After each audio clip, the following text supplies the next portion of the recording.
Halo guys, lanjut lagi kita Battle to the Heaven.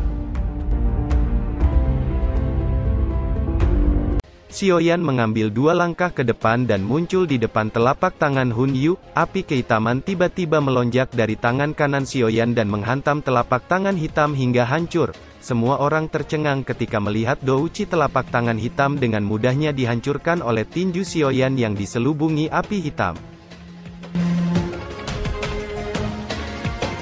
Bagaimana ini mungkin? Gumam Hun Yu terkejut ketika dia melihat Xiaoyan dengan mudah menghancurkan telapak tangan hitam. Ketidakpercayaan melonjak di matanya. Apakah klan Hun hanya memiliki trik seperti itu? Kata Xiaoyan berjalan di udara dengan senyum mengejek. Jangan sombong kau bocah, kata Hun Yu dengan ekspresi kejam melonjak di matanya. Xiaoyan hanya tersenyum dingin saat mendengar itu. Douci api kehitaman melonjak di tangannya saat dia melambaikan tangannya sebelum akhirnya telapak tangan api besar meluncur ke arah Hun Yu. Hun Yu mengatupkan giginya saat douci hitam melonjak dari tubuhnya sebelum akhirnya berubah menjadi banyak binatang kabut hitam yang dengan kejam menghantam telapak tangan api. Namun binatang kabut hitam seketika hancur ketika bertabrakan dengan telapak tangan api dan diuapkan oleh suhu yang sangat tinggi. Kekuatan telapak api yang tersisa langsung menghantam tubuh Hun Yu hingga terhempas menghantam tanah dan memuntahkan darah.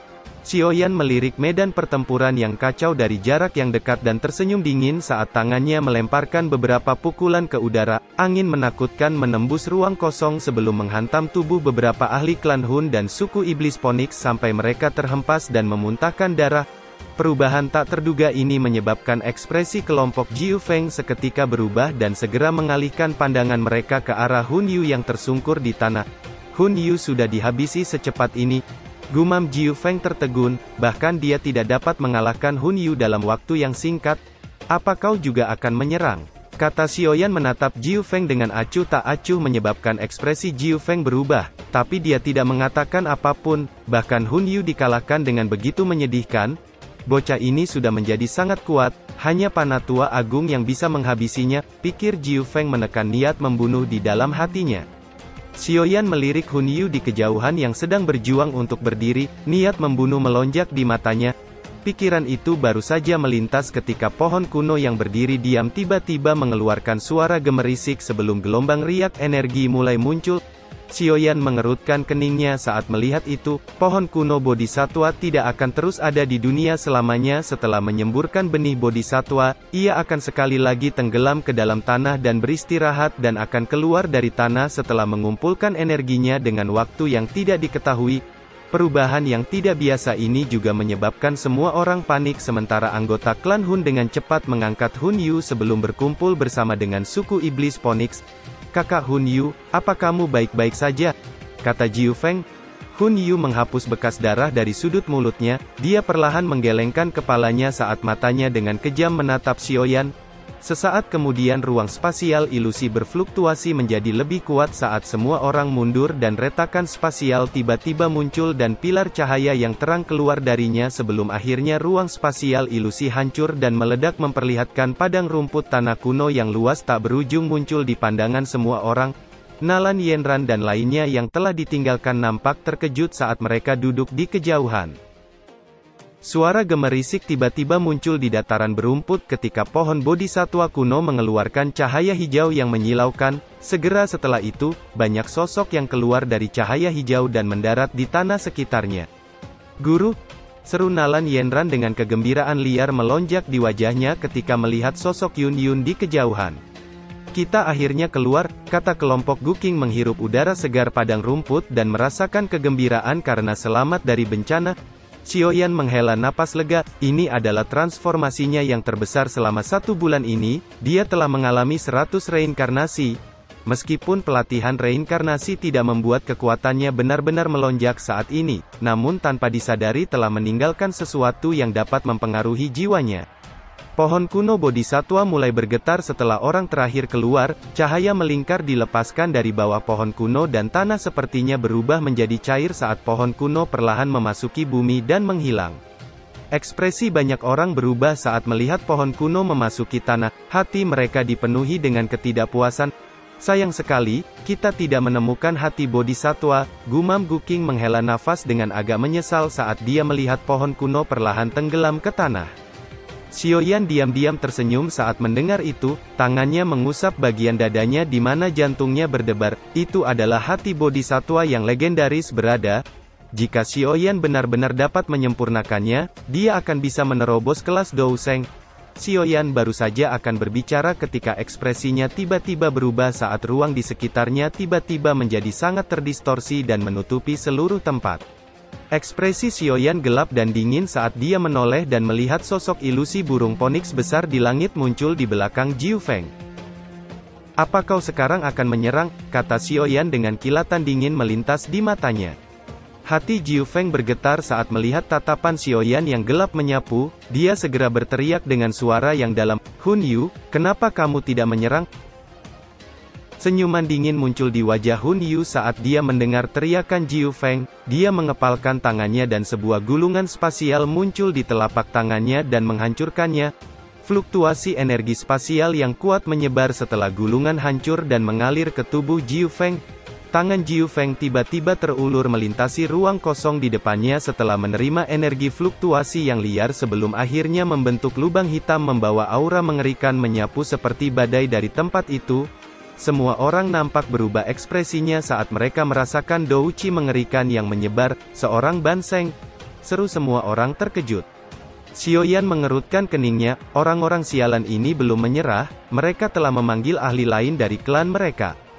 "Aku tidak boleh membiarkan mereka berhasil," pikir Xiaoyan dengan kilatan dingin melintas di matanya. Douqi melonjak di tangannya akhirnya berubah menjadi binatang api yang dengan kejam meluncur ke celah spasial, namun ketika binatang api akan menghantam celah spasial, sebuah tangan tengkorak putih raksasa tiba-tiba menjulur dari celah spasial dan menghantam binatang api hingga hancur.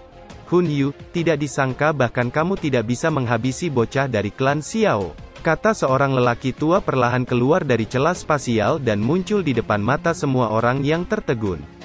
Tubuhnya yang bungkuk dan tangannya memegang tongkat tengkorak saat cahaya hijau menyala di kedua matanya yang menyeramkan. "Situasinya kritis, kalau tidak, aku tidak akan menghancurkan gulungan spasial itu," kata Hun Yu mengerutkan keningnya sebelum menoleh ke Xiaoyan. Bocah itu berlatih selama sebulan di bawah pohon kuno dan kekuatannya telah melonjak ke tingkat 9 puncak Douzun. Selain itu dia masih memiliki beberapa benih bodhisatwa di tangannya. "Panatua Yu, kamu harus turun tangan merebutnya," kata Hun Yu dengan serius. Panatua Hun Yu sedikit terkejut saat mendengar itu, mata hijaunya mendarat di Xiaoyan dengan senyuman aneh muncul di wajahnya. Tidak disangka bocah ini menemukan keberuntungan seperti itu, gumam Hun Yu. Xiaoyan mengerutkan keningnya saat melihat mata hijau Hun Yu. Dia akhirnya akan melawan seorang Banseng, bukan boneka Banseng sebelumnya. Bajingan ini telah memanggil seorang ahli dari klan mereka, teriak Gu Hua dengan marah. Ekspresi Gu Qing juga nampak suram. Dia mengepalkan tangannya dan sebuah gulungan muncul di dalamnya dan menghancurkannya. Namun dia tertegun ketika menemukan bahwa tidak ada riak yang muncul meskipun telah menghancurkan gulungan spasial. "Tidak ada gunanya, ruang di sini telah disegel oleh burung phoenix," kata Sun Er menggelengkan kepalanya. Hun Yu mengalihkan pandangannya dan menatap kelompok Sun Er. "Ada juga beberapa generasi muda dari klan Gu," kata Hun Yu tersenyum tipis. "Panatua Yu, jangan pikirkan mereka, situasi mungkin berubah jika kamu menunda. Pertama-tama kita harus menangkap Xiaoyan," kata Hun Yu dengan suara yang dalam. "Tidak mudah untuk datang ke sini, kamu harus berhenti mendesakku," kata Hun Yu menyeringai. Dia mengangkat tongkatnya dan perlahan melangkah di udara dan muncul tidak jauh dari Xiaoyan. "Tidak disangka klan Xiao bisa menghasilkan seseorang sepertimu, cukup banyak ahli dari klan Hun telah mati di tanganmu. Sebelum kamu mati, saya beritahukan padamu, saya adalah Tianzun kedua, Hun Yu." "Tianzun kedua?" gumam Xiaoyan dengan wajah berkedut. Hanya Tianzun kedua saja telah memberinya perasaan tekanan yang kuat, lalu seberapa kuat Tianzun pertama itu? Pikir Xiaoyan mengerutkan keningnya. "Bocah, apa kau akan ikut kembali bersamaku ke klan Hun atau aku akan menyeretmu?" kata Hun Yu dengan tajam. Kilatan dingin melonjak di mata Xiaoyan saat mendengar itu, sepasang sayap tulang muncul di punggungnya. "Sun Er, bisakah kau menahannya sebentar?" kata Xiaoyan menoleh dengan ekspresi serius. Sun Er mengangguk, tubuhnya melesat dan muncul di depan Xiaoyan. Tato pelangi dengan cepat muncul di dahinya menyebabkan dusinya tiba-tiba melonjak dengan liar dan api keemasan menyala di matanya. "Hati-hati," teriak Xiaoyan. Setelah itu dia mundur melambaikan tangannya dan 5 kelompok api muncul di depannya. "Apa kamu akan menggabungkan api surgawi?" kata Hun Yu mengerutkan keningnya sebelum mengalihkan matanya ke Sun Er. "Kamu adalah orang dengan garis keturunan paling sempurna di klan Gu, potensimu cukup bagus, tapi kamu bukan tandinganku," kata Hun Yu. Kata-kata Hun Yu baru saja terdengar ketika tubuhnya secara aneh menghilang menyebabkan ekspresi Sun Er langsung berubah dan tubuhnya mundur ke belakang sambil melepaskan api keemasan dari telapak tangan yang dengan kejam menghantam ke depan tepat ketika Hun Yu muncul. "Indramu cukup bagus, tidak heran potensimu cukup besar," kata Hun Yu melambaikan tangannya dan menghantam telapak tangan Sun Er menyebabkan tubuhnya terhuyung mundur sebelum dengan cepat menstabilkan tubuhnya. Setelah itu tangannya membentuk banyak segel menyebabkan api keemasan meletus dari tubuhnya saat menyapu langit. Api surgawi Kaisar Emas, peringkat keempat api surgawi, "Tidak heran gadis kecil sepertimu memiliki potensi seperti itu," kata Hun Yu mengerutkan keningnya saat melihat api keemasan yang menyebar ke sekitarnya. Xiaoyan tertegun di dalam hatinya saat melihat api surgawi Kaisar Emas yang melonjak di tubuh Sun Er. Meskipun Sun Er telah bersamanya namun baru kali ini dia melihat Sun Er menggunakannya. Sementara pikiran itu melintas Xiaoyan dengan cepat menggabungkan 4 api surgawi menyebabkan gelombang fluktuasi penghancur yang menyebar ke segala arah. Dikabarkan api surgawi Kaisar Emas dapat membakar Douqi. "Hari ini saya akan lihat apakah itu benar," kata Hun Yu sambil melangkah di udara saat matanya yang hijau menatap Sun Er yang agak jauh. Douqi hitam tiba-tiba melonjak dari tongkat tengkorak di tangannya akhirnya berubah menjadi tengkorak raksasa dengan kabut hitam terus merembes keluar dari tubuhnya. Dia telah memanggil Raja Tengkorak Kegelapan. Tampaknya Panatua Yu menganggap serius api Kaisar Emas, pikir Hun Yu mengerutkan keningnya. Raja Tengkorak Kegelapan sekeras logam dan kebal terhadap api dan air. Selain itu, setiap bagian tubuhnya mengandung energi yang sangat gelap dan dingin yang dapat mengikis jiwa. "Pergilah," kata Hun Yu mengarahkan tongkatnya ke arah Sun Er. Cahaya hijau menyala di mata Raja Tengkorak saat mendengar itu dan melangkah melintasi langit dan muncul di depan Sun Er dengan telapak tangannya yang akan menghantam kepala Sun Er. Sun Er tidak berani meremehkan serangan ganas dan sangat kuat saat tubuhnya dengan cepat mundur. Di saat yang sama pilar Douqi api emas melesat dari tangannya yang dengan kejam menghantam telapak tangan menyebabkan udara yang sangat dingin dan panas saling mengikis menyapu langit. Raja Tengkorak mengepalkan tangannya dan seketika menghancurkan pilar Douqi emas. Sun Er mengerutkan keningnya setelah serangan balasannya dengan mudah dihancurkan. "Formasi api Kaisar Emas," teriak Sun Er seraya melesat mundur dengan cepat. Setelah itu tangannya membentuk banyak segel menyebabkan langit tiba-tiba mulai bergoyang ketika banyak pilar api emas ditembak jatuh dari langit sebelum akhirnya berubah menjadi penghalang api yang menjebak Raja Tengkorak di dalamnya. Raja Tengkorak mendengus dingin saat tinjunya dengan kejam menghantam penghalang api menyebabkan riak energi yang menyebar dari penghalang api. Wajah Sun Er nampak kusam saat melihat itu. Segel di tangannya berubah dan banyak pilar api emas ditembakkan ke penghalang api sebelum dipantulkan dan menghantam Raja Tengkorak dari segala arah. Ekspresi semua orang nampak berubah saat mereka melihat api emas yang tampaknya telah menyebar ke setiap sudut penghalang api besar. Meski dengan penghalang api yang besar, mereka masih bisa merasakan betapa menakutkannya suhu di dalamnya. "Sungguh api yang menakutkan," pikir Hun Yu mengerutkan keningnya saat melihat kabut hitam di sekitar Raja Tengkorak yang dengan cepat menyusut. Kilatan dingin melintas di mata Hun Yu saat tangannya membentuk segel dan teriakan aneh keluar dari mulutnya membuat tubuh Raja Tengkorak tiba-tiba bergetar setelah teriakan Hun Yu terdengar. Gelombang kabut hitam segera melonjak keluar dari tubuhnya ke segala arah, sebelum akhirnya berubah menjadi jiwa-jiwa yang tak terhitung jumlahnya dan menghantam penghalang api emas. Di saat yang sama tubuh Raja Tengkorak perlahan menyusut. Meski tubuhnya menyusut, namun energi gelap dan dingin yang menyebar dari tubuh Tengkorak menjadi semakin menakutkan. Ekspresi Sun Er sedikit berubah saat melihat itu sebelum mengalihkan matanya ke tempat Hun Yu berada. Dia melihat kedua mata Hun Yu yang kosong, sepertinya tubuhnya hanya cangkang kosong sementara jiwanya berada di dalam tubuh Raja Tengkorak. Sesaat kemudian Raja Tengkorak berkedip dan muncul di tepi penghalang api dan memotong penghalang api dengan telapak tangannya menyebabkan banyak garis retakan perlahan muncul sebelum akhirnya meledak. Gadis kecil. Sudah kubilang kamu bukan tandinganku, kata Raja Tengkorak menatap Sun Er. Sudut mulut Sun Er terangkat menjadi senyuman dingin saat dia mendengar itu. Aku tahu tidak mengalahkanmu, aku hanya menahanmu, kata Sun Er dengan cepat mundur dan sekejap muncul di belakang Xiaoyan. Pada saat ini, lotus api penghancur 5 warna tengah berputar perlahan di telapak tangannya dan douci pemusnahan yang perlahan menyebar bahkan menyebabkan ruang di sekitarnya nampak berfluktuasi. Apakah itu adalah api-api surgawi yang kamu gabungkan? Saya telah memberimu begitu banyak waktu, semoga kamu tidak mengecewakan saya, kata Hun Yu. Senyum dingin terangkat di wajah Xiaoyan ketika dia mendengar itu. Dia mengangkat tangannya dan api lotus 5 warna mulai berputar lebih cepat. Sun Er, mundur, kata Xiaoyan menoleh. Xiaoyan kekeh, hati-hati, jawab Sun Er mengangguk dan mundur dengan cepat. Kita juga harus mundur lebih jauh, kata Gu Qing melambaikan tangannya setelah melihat Sun Er bergegas mundur. Ekspresinya nampak muram saat dia memimpin semua orang untuk mundur ke jarak yang lebih jauh. Xiaoyan, hari ini biarkan aku memberitahumu betapa besar perbedaan antara Dou Zun dan Ban Sheng, kata Raja Tengkorak dengan suara dinginnya yang bergema. Xiaoyan hanya tersenyum tipis, dia menjentikkan jarinya dan api lotus penghancur di tangannya tiba-tiba mulai berputar lebih cepat sebelum akhirnya melesat dan meluncur ke arah Raja Tengkorak. Menyebabkan banyak retakan spasial hitam besar yang terus-menerus muncul di belakang nyala api. 10.000 armor jiwa, teriak Raja Tengkorak saat menatap teratai api penghancur yang meluncur ke arahnya.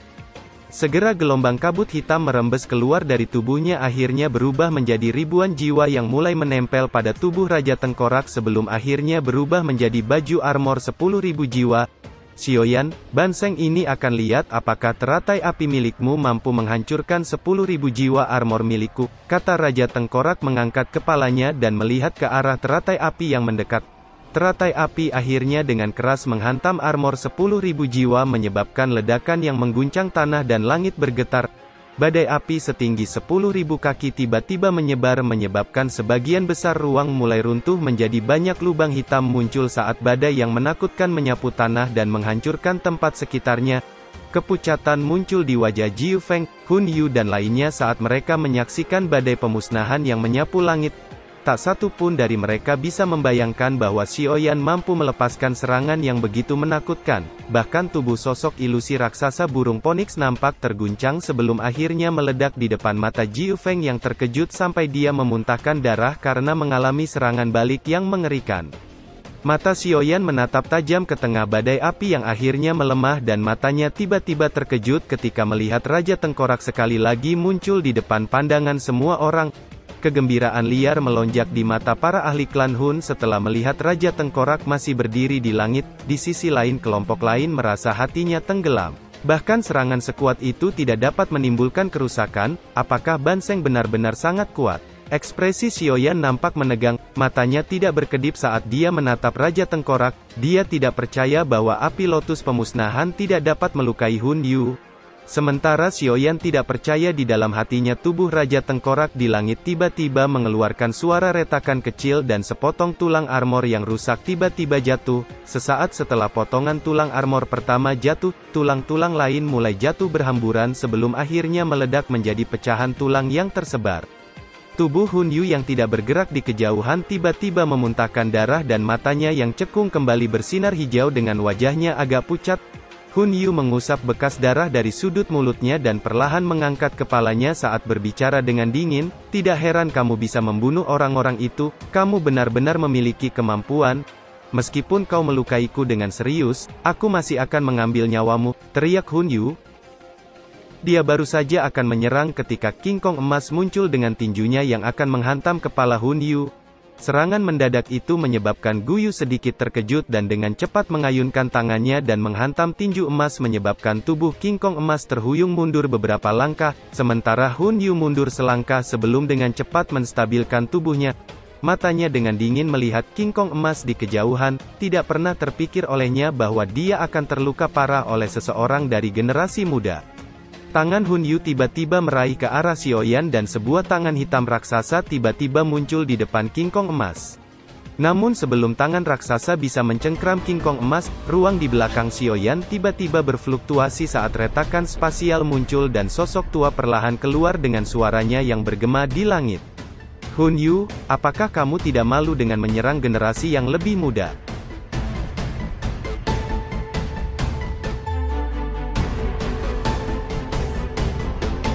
Cerita pun selesai, nantikan spoiler selanjutnya guys.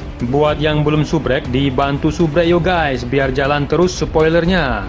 Buat yang udah subrek, mudahan dilancarkan rezekinya. See you and ciao.